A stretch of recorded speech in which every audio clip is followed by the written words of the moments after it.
Video में एक ऐसा टॉप सीक्रेट आपको मैं बताऊंगा कि कंपोस्ट खाद में मिलाने के बाद आपके घर में इतनी सब्जी लगेगी कि तोड़ते तोड़ते थक जाएंगे आप। Hello friends, welcome to our channel नए विचार। आइए दोस्तों, अब आपको हम दिखाएंगे कंपोस्ट खाद की तैयारी कैसे करें। और ये कंपोस्ट खाद सभी खनिज तत्वों से भरपूर होती है और गोबर की खाद में सिर्फ हमें मिलता है नाइट्रोजन। और परंतु सब्जियों आदि के लिए अगर आप खेती बागवानी कर रहे हो तो उसमें हमें और भी कई तत्व चाहिए, जैसे कैल्शियम, फास्फोरस, जिंक, लोहा, आयरन वगैरह। तो उन सब की भरपाई करती है कंपोस्ट खाद। तो इसलिए अगर आप सब्जियां उगाना चाहते हो तो कंपोस्ट खाद का होना बहुत ज़रूरी है। तो इसके लिए आइए हम आपको दिखाते हैं। सबसे पहले तो हम कंपोस्ट का बिन कैसे बनाएंगे। ये देखिए, ये मैंने एक प्लास्टिक का गमला लिया है। ये प्लास्टिक का गमला आपको मिल जाएगा, या अगर आपको कोई प्लास्टिक का डिब्बा मिलता है तो वो ले लीजिए। तो कोई भी कुछ ऐसा ले लीजिए। तो ये प्लास्टिक का इसलिए लिया कि हल्का रहता है, सीमेंट का बहुत भारी होता है, तो ये आपको आसानी रहेगी। ये आप ले लीजिए। इसके पीछे हम कर लेंगे सुराख। अब ये देखिए, अब ये मैंने इसके पिछले सिरे पर ये 3 ये सुराख कर लिए हैं, ठीक है। इसी तरह ये आप किसी भी चीज़ से कर सकते हैं, पेचकस से भी कर सकते हैं। इसे पेचकस को यहाँ रख के आगे पीछे घुमाइए तो उसे सुराख हो जाएगा। तो ये मैंने इस तरीके से 3 सुराख कर लिए, ठीक है। 3 या 4 कर सकते हैं। तो ये हमने सुराख कर लिए। इन सुराखों को होना बहुत ज़रूरी है, क्योंकि इस प्रकार जब हम कंपोस्ट खाद तैयार करते हैं तो उसमें जो नमी पैदा होती है वो इन सुराखों से बाहर निकल जाती है और कंपोस्ट खाद आपकी जल्दी तैयार होती है।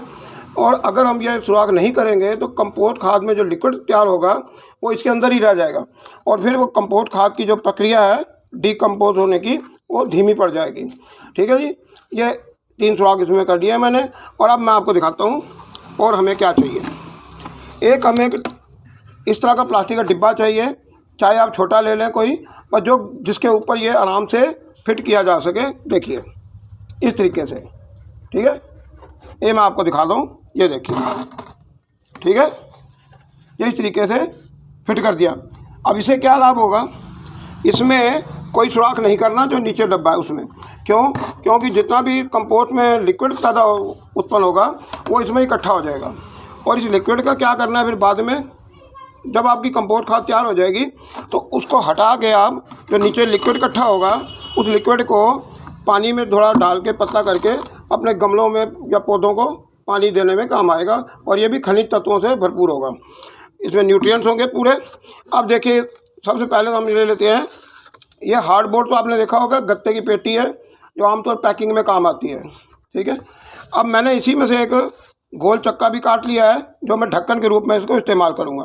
इसको ढक्कन से ढकना ज़रूरी है बहुत ज़्यादा, क्योंकि या आप कोई भी ऐसी चीज़ आपके पास को जो हो ढकने के लिए वो इसको ढक लें।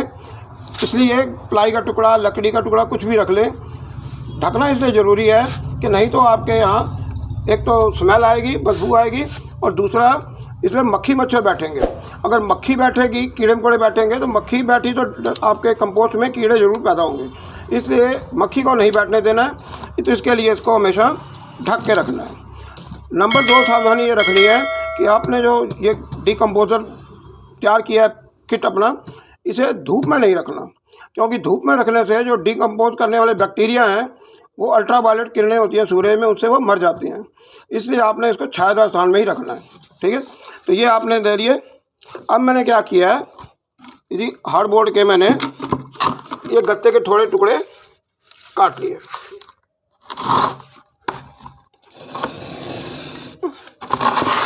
अब मैं इनमें एक गत्ते के टुकड़ों को बिछाऊंगा। ये मैंने इनके गत्ते के टुकड़े फाड़ दिए हैं, तो इनको मैं यहाँ नीचे बिछा दूंगा इस तरह से। इसी हार्डबोर्ड के गत्ते मैंने फाड़ लिए, तो ये टुकड़े मैं इसमें डाल रहा हूँ। पहले हम इन टुकड़ों को बिछा लेंगे।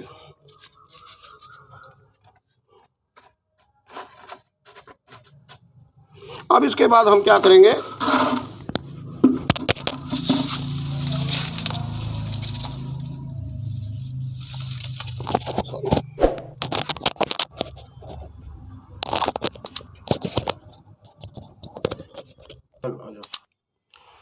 तो दोस्तों ये आपने टुकड़े यहाँ बिछा लिए। तो अब इसके ऊपर क्या करना है, ये जो आपके गार्डन में सूखी पत्तियाँ निकली हैं उन पत्तियों को आपने इसके अंदर लेयर को लगाना है, सूखे पत्तों की लेयर, सूखी टहनियाँ या सूखे हुए लेयर। तो मोटी टहनियाँ ना लगाएं,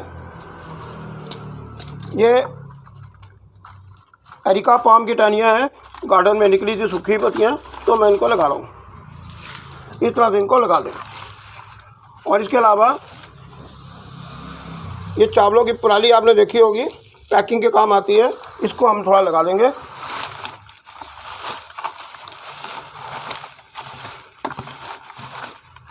ठीक है। अब इसके बाद हम क्या करेंगे, ये सब्जियों के छिलके लेंगे, जो किचन वेस्ट है आपका, प्याज लहसुन के छिलके, सब्जियों के छिलके, चाय पत्ती वगैरह। अब इसमें अलग अलग खनिज हैं, अलग अलग तत्व हैं, तो ये आपको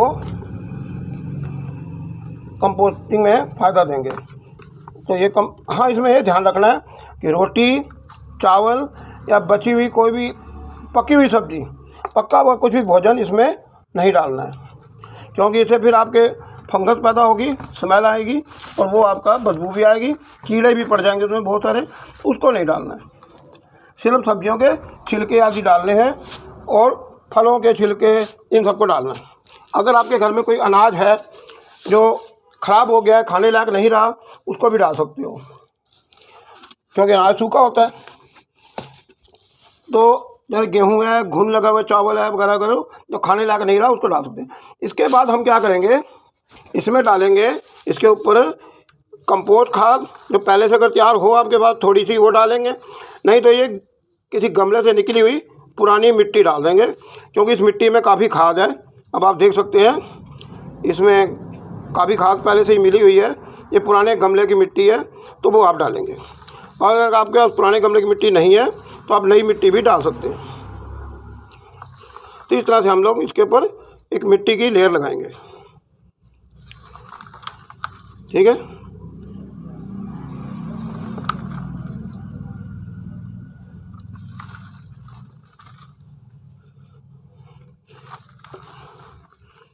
अब इसके ऊपर हम दोबारा सूखी लेयर लगाएंगे।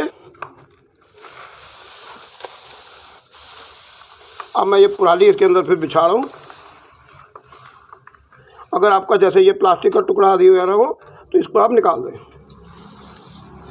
कोई भी ऐसा केमिकल नहीं होना चाहिए इसके अंदर वस्तु जो इनऑर्गेनिक हो, अर्थात प्लास्टिक, कचरा, कांच, टूटा लोहा, टीन वगैरह, रबड़, प्लास्टिक नहीं डालनी, उससे कोई लाभ नहीं होगा, वो आपका कंपोस्ट खाद नहीं बनेगा।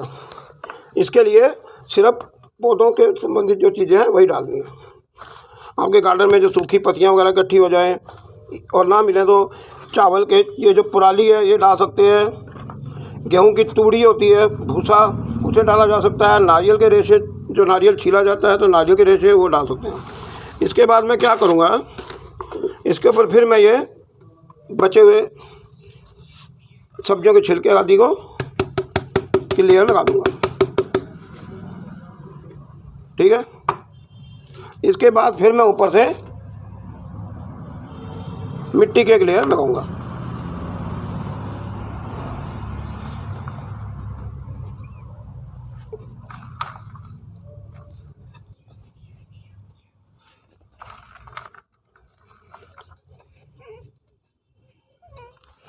और मिट्टी की इस लेयर को लगाने के बाद इसके ऊपर हम थोड़ा पानी छिड़क देंगे।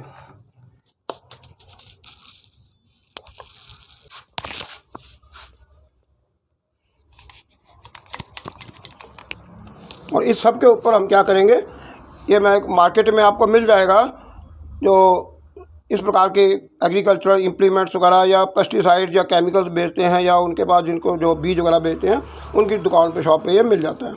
तो इसको आप स्प्रे करेंगे। ये देखिए, ये मैं हल्का सा स्प्रे कर रहा हूँ इसके ऊपर। ठीक है।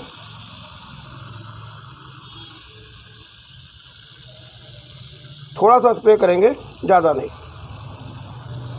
ये ध्यान रखेंगे अगर गर्मियों का मौसम है तो आप इसे चेक करते रहें। अगर आपको ऊपर की मिट्टी सूखी नजर आए तो स्प्रे कर लें, और सर्दियों के मौसम में देखने की ज़रूरत नहीं पड़ेगी, 4-5 दिन के बाद भी चल जाएगा।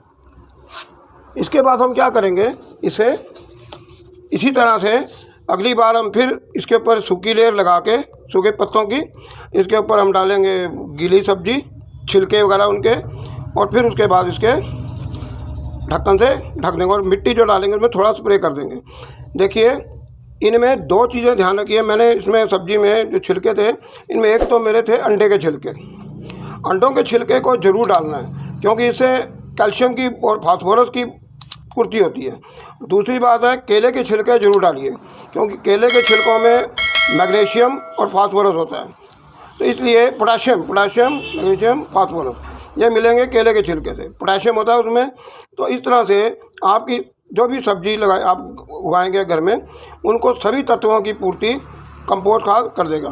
केवल गोबर की खाद से आपको सिर्फ नाइट्रोजन मिलेगा, लेकिन कंपोस्ट खाद से आपकी सब्जी को हर प्रकार का पोषक तत्व मिलेगा और आपकी सब्जी काफ़ी ज़्यादा लगेगी और पौधा भी अच्छा बढ़ेगा, पैदावार भी अच्छी होगी और बड़ी मात्रा में सब्जी मिलेगी, आकार भी अच्छा होगा, सब कुछ ठीक होगा और पोषक तत्वों से वो भरपूर होगी।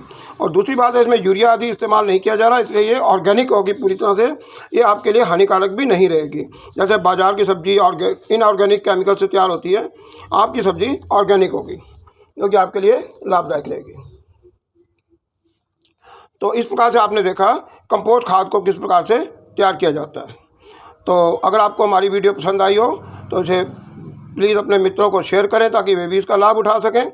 और अगर चैनल को सब्सक्राइब नहीं किया है, पहली बार देख रहे हैं, तो कृपया चैनल को सब्सक्राइब जरूर करिए। नए विचार। इसके अलावा हम इस वीडियो में और भी vastu tips, kitchen tips, health tips आदि देते रहते हैं। इनकी भी शॉर्ट वीडियो आप देख सकते हो। नमस्कार दोस्तों, अब मैं आपको दिखाने जा रहा हूँ वह कौन सी ऐसी चीज़ें हैं जिनके मिलाने से कंपोस्ट खाद की शक्ति इतनी बढ़ जाती है कि इतनी भरपूर मात्रा में सब्जी लगती है कि आप तोड़ते तोड़ते थक जाओगे। मैं आपको वे दोनों चीज़ें आगे दिखाने जा रहा हूँ, आप वीडियो देखते रहिए। देखिए, इन दोनों चीज़ों के मिलाने से सबसे पहला लाभ तो ये होगा कि आपके कंपोस्ट खाद में बैक्टीरिया की संख्या 4 से 5 गुना तक बढ़ जाएगी और जो काम कंपोस्ट खाद तैयार होती है लगभग 3-4 महीनों में, वो केवल 1 महीने में ही तैयार हो जाएगी। और इसकी ताकत इतनी भरपूर होगी कि ये जब आप सब्जियों में डालोगे या फूलों में डालोगे, गमलों में डालोगे, तो सब्जियों की तादाद इतनी ज़्यादा पैदावार होगी कि आप हैरान हो जाएंगे और तोड़ते तोड़ते थक जाएंगे। यहाँ तक कि खेतों से भी ज़्यादा सब्जी आपके छत पर गमलों में लग जाएगी। तो आपको ये चमत्कारी चीज़ें मैं बताने जा रहा हूँ, टॉप सीक्रेट है ये। तो आइए देखिए, अगली वीडियो में आप इन दोनों चीज़ों का रहस्य देखिए और इनको कैसे करना है। बहुत ही सिंपल है, आपके किचन से ये दोनों चीज़ें आएंगी, बड़ी आसान है, कोई नई बात नहीं है इसमें। देखिए, बस सीक्रेट है। अब हम क्या करेंगे दोस्तों, सबसे पहले देखिए, ये 2 चीज़ें मैंने ले ली हैं। ये है 50 ग्राम के लगभग कुतरा हुआ गुड़ और ये है लगभग 2 चम्मच के बराबर दही और ये मैंने 1 लीटर के लगभग लिया है पानी, ठीक है। और इस मग में मैं अपना 1 लीटर पानी डाल रहा हूँ। तो ऐसे इसमें पानी डालेंगे हम।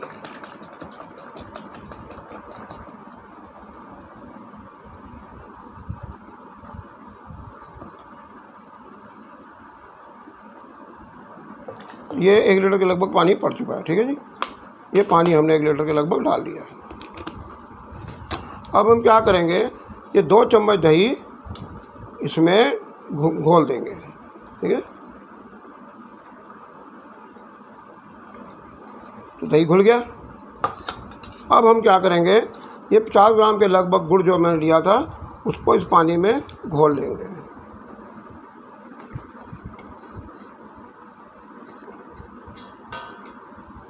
और इसे एक बार चम्मच से हिला के इसके घुलने का थोड़ी देर इंतज़ार करेंगे, ठीक है।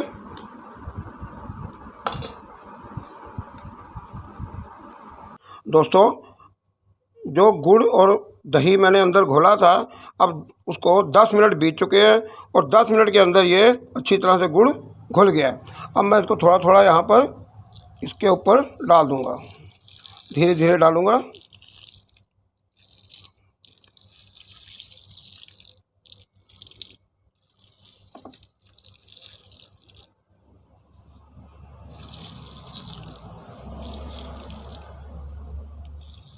तो अब ये इसको अच्छी तरह से डाल देंगे। और अब आप ये समझिए इसको हम क्यों डालते हैं। इसके डालने से जो बैक्टीरिया डिकम्पोज करते हैं इस ऑर्गेनिक मैटर को, उनकी संख्या में 4 गुना वृद्धि हो जाती है। तो बहुत ज़्यादा उनकी संख्या बढ़ जाती है। और इसलिए जो कंपोस्ट खाद 3 महीने में या 4 महीने में तैयार होती है, वो इसके प्रयोग के कारण सिर्फ 1 महीने के अंदर ही तैयार हो जाती है। और इस प्रकार से ये आपकी सुपर स्ट्रॉन्ग कंपोस्ट खाद भरपूर फसल देगी, आपको भरपूर सब्जियों की पैदावार बढ़ाएगी। धन्यवाद।